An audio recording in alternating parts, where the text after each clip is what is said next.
Yeah, I'll react to that, sure. All right. Guys, unrelated, but this makes me laugh probably more than it should, but if I say the words or someone says the words rise up lights, it sounds like I'm doing a perfect Australian accent of saying razor blades. Rise up lights. Oh God, rise up lights. Trucks have Sorry, that made me giggle a lot. Trucks. Why Americans are obsessed with trucks. Okay, so rise up lights. come to dominate. I have a theory. Okay, done with the stupid joke. I think that since Americans are more car centric, like more Americans own a personal car, that's their main way of transportation, that offering a version of that vehicle for your transportation that can also work for transporting things that you would have had to hire some moving company for, or like really stack up, not being able to stack up as much as you can in a normal car, sedan, or SUV. That's why it's probably more popular, but maybe there are some cultural reasons and other things. So, well, that is a cultural reason, but logically cultural, culturally logical. Let's go. I'm sorry. I don't know what I'm apologizing for. Let's go. Why are Americans obsessed with trucks?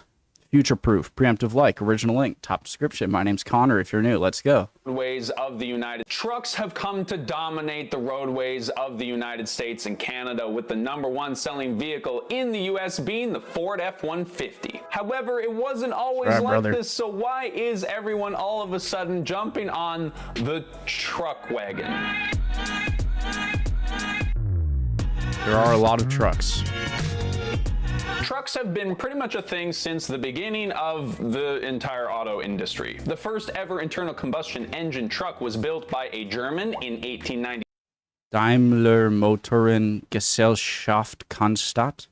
But the American truck combustion engine truck was built by a German in 1896, but the American truck really got started with the release of the oh-so-famous Ford Model T in 1908. This Model T was the earliest automobile designed specifically so that regular people could actually own one. However, add a few planks of wood and some iron from the blacksmith to the back of it, and you had a suddenly very functional truck to do all of your truck stuff with. Eventually, Ford would release their own version of this truck, the Model TT, back in 1917. Basically, the Model TT was just an extended Model T with a bed in the back. And a year later, Chevrolet would join the truck game, and the race was on. As comical as it kind of looks, I do, seeing the earliest versions of cars, I mean, I thought about this, like, I even remember thinking this as a kid, like in the back of my parents' car, like looking outside and looking at, I remember thinking, like, what the hell am I sitting in right now? So humans took stuff from the earth and arranged it in a way that you can pour gas in and you can go. That is, humans are phenomenal. It's one of those things because everyone is born into a time period where a bunch of other inventions were made before they were born. And so I kind of think about it now, maybe with like the internet anyways, let's go. Basically, humans are so smart. Usually. Version of this truck, the Model TT, back in 1917. Basically, the Model TT was just an extended Model T with a bed in the back. And a year later, Chevrolet would join the truck game, and the race was on.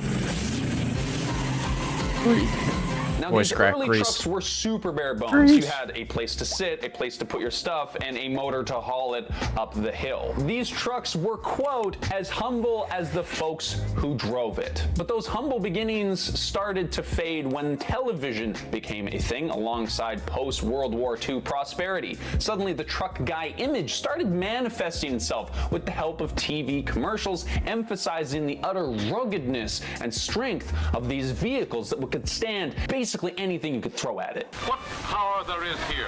What ruggedness. But the hype wouldn't reach the average suburban city worker for decades to come. No. These early trucks were functional, yes, but they weren't exactly sexy. They were designed with a more rugged purpose in mind. If you didn't need to regularly haul a bunch of equipment or logs or manure or what have you across uneven terrain or even mountaintops, this would probably be a lot less comfortable than just buying a regular sedan with all the modern luxuries that sleek new cars of the time had. But then something happened that totally shook the auto world in an unexpected Highway? and kind of Interstate ironic highway? way. For many of you watching, you probably already know what I'm talking about. World War It's II? the 1973 OPEC embargo. To oversimplify a very far-reaching historic event, here's the gist of what happened. Oil-producing countries attack Israel. Nixon backs Israel. The states don't get any more oil. Oil prices skyrocket. Obviously, there is a lot more to it than that, but the OPEC, Summary. or the Organization of the Petroleum Exporting Countries, stopped sending oil to the United States, and American gas shortages became a major problem for basically the first time ever. Worldwide oil prices quadrupled within 6 months. In the States, gas stations often didn't even have enough to supply their customers and were forced to ration and turn people away. Massive lineups were forming around. Wait, so is that in a way a sort of like union, or well, what is the name for that? You know, like when so that like every worker gets the best pay and situation, working conditions they can get, they band together because it's really hard to replace your entire workforce, and it's really easy to replace one or two people. And so it's like, all right, you don't want that much, you don't like these hours, I'll go for the next guy. So you form a union. But what is it called when companies in the same industry come together and form something like OPEC? Did it say it? Or the Organization of the I mean, it's not just in Petroleum. Is there a term for it other than just an organization? Exporting countries Anyways, stopped sending oil to the United States, and American gas shortages became a major problem for basically the first time ever. Worldwide oil prices quadrupled within 6 months. In the States, gas stations often didn't even have enough to supply their customers and were forced to ration and turn people away. Massive lineups were forming around the places that still had fuel, and this just meant that everything sucked for people who relied on oil and gas, which is, of course, basically everybody. Now, I know things are pretty, how do we keep saying it? Unprecedented. But you have to understand that back then, things weren't unprecedented all the time. For the most part, people didn't even know that the phrase fuel efficiency applied to the massive vehicles they were driving at the time. Oil prices were fairly consistent and gasoline was readily available until this point, so... Well, I would assume you would know that the heavier something is, the more gas it's going to need to propel it. So you drove pretty much whatever you wanted, and it didn't matter how much gas. I'm getting that feeling that some of the comments I've made already, I'm getting that feeling that like I might have just said something really stupid, but that's the joy of learning sometimes. Point. So you drove pretty much whatever you wanted, and it didn't matter how much gas it drank until it did. And then it really mattered. Right through the 60s into the 70s, American car manufacturers just kept building bigger, more powerful cars that used more fuel. And it's crazy to think that the first ever car, the Model T, got 21 miles per gallon, and by the 70s, the Ford Mustang was getting around 10. The embargo marked a key turning point in the auto industry. Suddenly, it really mattered how efficient a car was, and consumers started gravitating towards smaller cars that didn't cost an arm and a leg to fuel up, which weirdly actually resulted in more trucks being sold. Let me explain. This whole OPEC embargo thing only lasted like half a year, but in order to replace their other vehicles? Let me explain. This whole OPEC embargo thing only lasted like half a year, but in that short amount of time, it totally shifted the way people thought about fuel and paved the way for government regulations on the matter. Just a few years later, in 1975, the American government passed the Energy Policy and Conservation Act in response to that fateful embargo. This included a set of standards to regulate fuel consumption called CAFE, Corporate Average Fuel Economy. It's crazy. Yeah, I need to come up with another word that I feel like, oh, it's crazy. Crazy is a good word. It's crazy. I'm going to keep it. How, like, great. It makes me think of the amount of the things that could be improved today if, like, stuff was cut off, you know?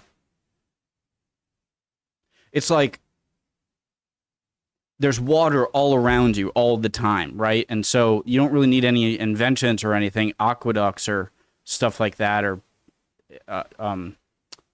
what's it called? Watering your agriculture. What is it called? Frickin'. Like, when there's an abundance of things, there's no need to create anything. But as soon as, like, uh-oh, the water's retreating over here, then it's like you got to start thinking, and you make certain things. And now, even when the water comes back and you're fine, well, now you still have that invention. And so I feel like I'm making an argument that, like, we should like orchestrate our own crises to in some orderly way to make stuff more inventions or something. Necessity is the father of invention. I could have just said that. This meant that auto manufacturers were forced to follow this regulation as of 1978, and it basically just meant that they made smaller cars, but not smaller trucks. See, under CAFE, not all irrigation. That's what I was trying. I'm sorry.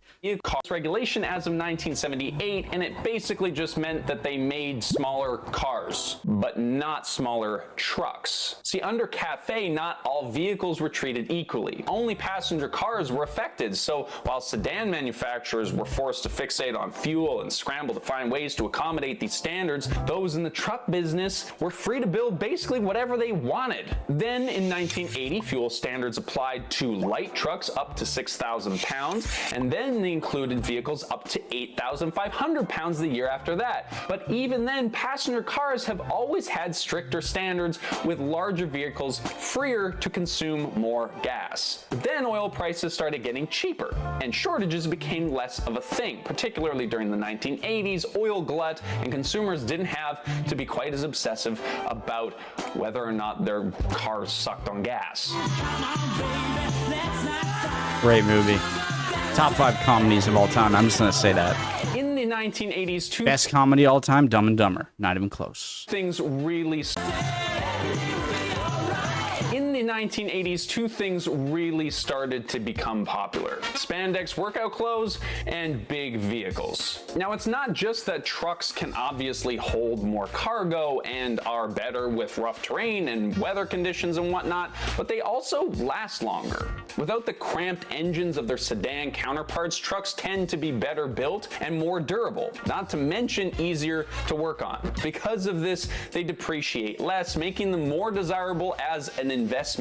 Now, obviously, before you go to the comments, not all trucks are built well. There are terrible examples of trucks that just fall apart. But in theory, trucks should be more reliable. It is understandable why trucks are appealing. But like most things that happen in the United States, truck interest is not just like an interest, it's like an American interest. Truck culture is real. The Ford F-150 is featured regularly in country music. All I ever needed was an F-150. It's just like, it's a symbol of like manliness, and that's, you know, like the common trope that like if you have this giant truck, like, what are you compensating for? You know, like, what are you trying to do here?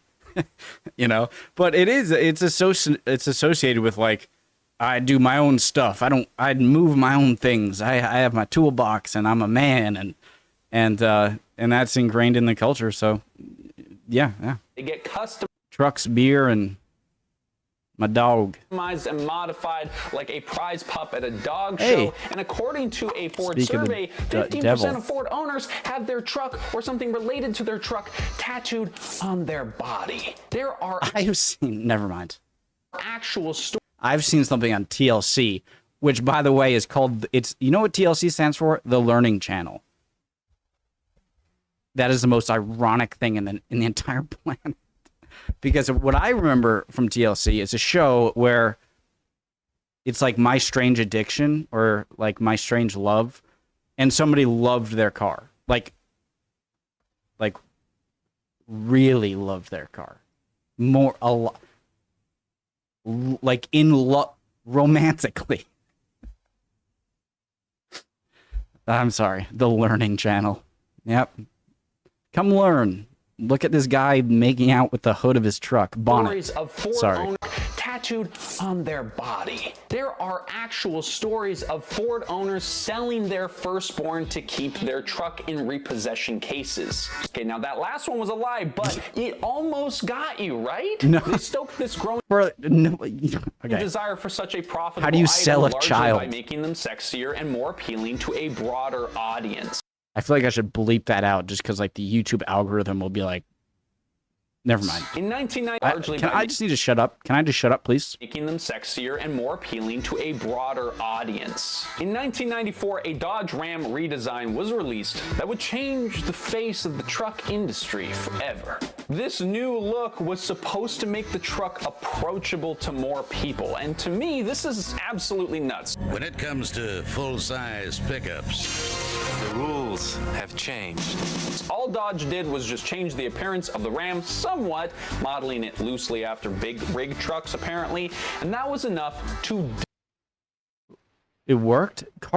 I'll tell you, car commercials, I don't get it.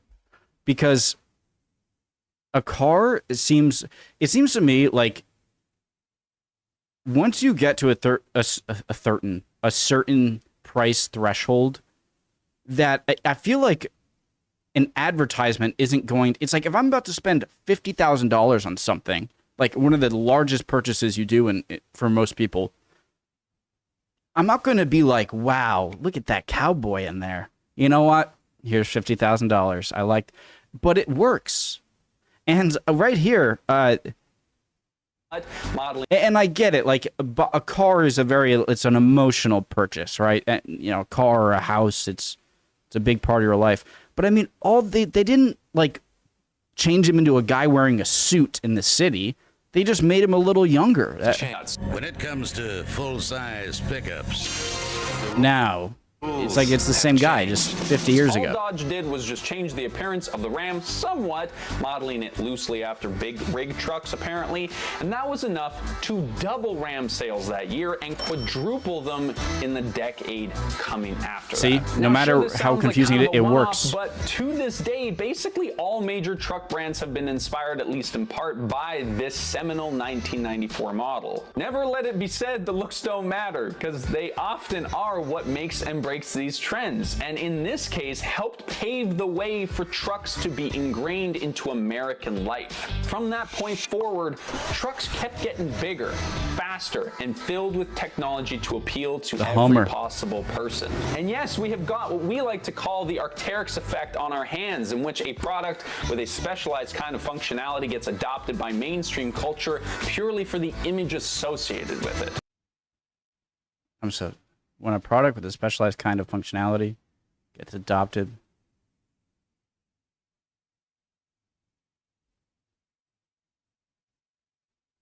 Okay. All right. Okay. So what makes it a pickup truck awesome? It's a pickup truck. There was a time when trucks were for off-roading, stashing your tools, snow plowing your driveway. And now a truck means something completely different. I know people are gonna get mad, but ultimately it is a status symbol to own the biggest and baddest vehicle on the block, even if you're just driving it to your office job downtown. There is just something about driving a big truck that makes a person feel tough and rugged, and the bigger, the better. Honestly, in larger cars, I do feel safer. You know, like if I'm in a really small car, I feel so vulnerable. Like if I get in a crash and it's with something like this thing, if one of us is gonna die, it's not him. And so that's the thing that I do like about SUVs. Like I don't need a pickup truck, but I don't really like a small sedan car because I feel less safe, you know? And being up a bit higher and just having a bulkier tank of a car just it makes it feel safer, I guess. I've never had a pickup truck. Whenever you look at it, the truck is a cultural icon, a tool, and a social status symbol that has taken over the United States. Just last month, from the time that we wrote this script, 5 out of the top 10 vehicles sold in the United States were all pickups, including the top 3. And sedan popularity has been going down for decades. In 2000, sedans made up 40% of vehicle sales, and by 2020, that went down to 18%. In 2021, light trucks, a category that includes SUVs, crossovers, pickups, and vans, accounted for a whopping 75% of the market. If you And this isn't really like when you think of, you know, trucks, I usually think of the South, right? I guess that might be because, I live in the Northeast. I live northeast of New York City, which is a northeastern city. And I'll sometimes think, just like something like, how many pickup trucks are there? And it's like, no, yep. What am I doing? There are a lot of pickup trucks, no matter where you are in the country, it seems. Look around, it is easy to think that perhaps the days of the Toyota Corolla are behind us. Will it stay this way? As history has taught us, the popularity of a vehicle isn't merely based on what consumers need, but factors that are way beyond most of our control. Oil prices, industry regulations, and cultural fads carry with them the potential to totally overhaul a market in very unpredictable ways. One president's decision in a war 50 years ago changed the auto industry forever, and I don't think that I need to remind you of what's going on today because you have a phone or a device of some sort because you're watching this video. The same thing. It's impossible to avoid. We're recording this in 2022 and gas prices are on the rise and they might just keep going up. So we may see a shift in what people expect from a vehicle. These kinds of economic downturns can make us rethink what I think that the USA was even more reliant on foreign oil in the 70s than it is today. And so I don't think nowadays, like we create, I believe, the most oil in the world, even more than, you know, Russia and Saudi Arabia. But I know that we also import a lot of oil and there's some complexity there. But I think for there to be such a shift from one little decision by a president, the USA would need to be more reliant on OPEC oil. And I don't know this, but I think it's less today than it was back then. Actually need. Smaller, lighter cars may look a lot more appealing 1 or 2 years from now. And maybe that shifts a whole generation of people to different kinds of vehicles. But don't think that the auto manufacturers don't also know this. Last year, Hyundai and Ford released unibody compact trucks that have done pretty well. They're smaller, Electric lighter, trucks. and better on gas than the classic body-on-frame builds of bigger trucks, and they still carry that rugged cowboy sort of aesthetic. More polarizing, though, is the release of EV trucks, like the Ford F-150 Lightning, the Rivian, and of course the Tesla Cybertruck that may never actually hit the roads because who knows what the hell is ever going on with Tesla. These electric I've seen plenty of them on the roads. trucks are here I know to this is, satisfy you know, the this is demand 2 years for truck ago, stuff so while still giving us that eco-friendly stamp of approval. Now, I'm not gonna get into the issues with the EV industry or the irony journey of EV trucks as a solution to climate change. Maybe that's a subject for a different video, but hopefully this video was enjoyable for you. If you did enjoy it, make sure you like it. I don't know if make it's sure that you subscribe ironic. to the channel, and if you are, then we'll see you in the next one. God, the comments on this one are gonna be brutal. Let's check. I'm an immigrant. My brother saved his money, and instead of buying sensibly, he got a freaking Dodge Ram. I asked him why, and he said because he's American now.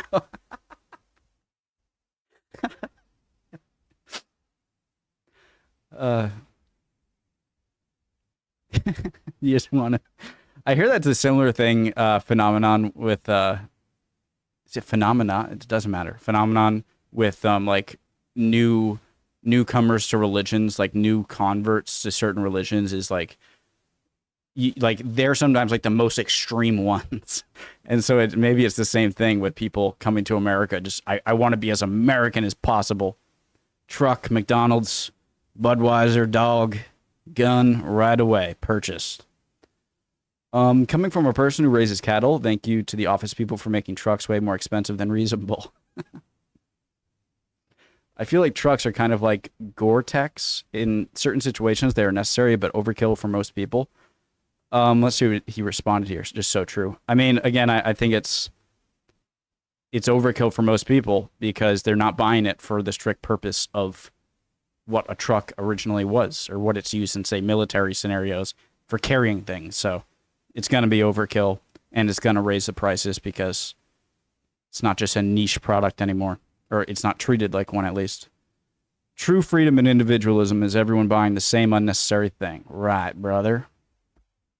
As a non-American, this is a culture shock to me. Even after watching this video, I'm still scratching my head at this truck obsession. I could... I wouldn't mind owning a truck, but I would... For my next, say, the next car I buy, right now I have it's a Volvo. It's an SUV, and I like the SUV because I like being a little up higher. You can say it's some like I want to be tough or whatever, but honestly, it makes me feel more safe than any like psychological. I was about to say libido, psychological insecurity or something, you know. It's not like I want a taller vehicle and heavier. Maybe there are some subliminal reasons I want that. Maybe, I don't know, but I know that the smaller the car is and the lower it is to the ground, the less safe I feel, and that matters to me for sure. All right, love y'all. Hope you guys are all doing well. Would appreciate any comments down below. I turned this into a 27-minute video from a 27-minute reaction from a 12-minute video. It's a bit more than usual, but we'd love to see any comments, guys. Hope everyone's doing well. I really do. Emotions are fickle, my friend. If you're not, chin up. You'll be good soon. See you guys next time. We'll keep on learning. Bye.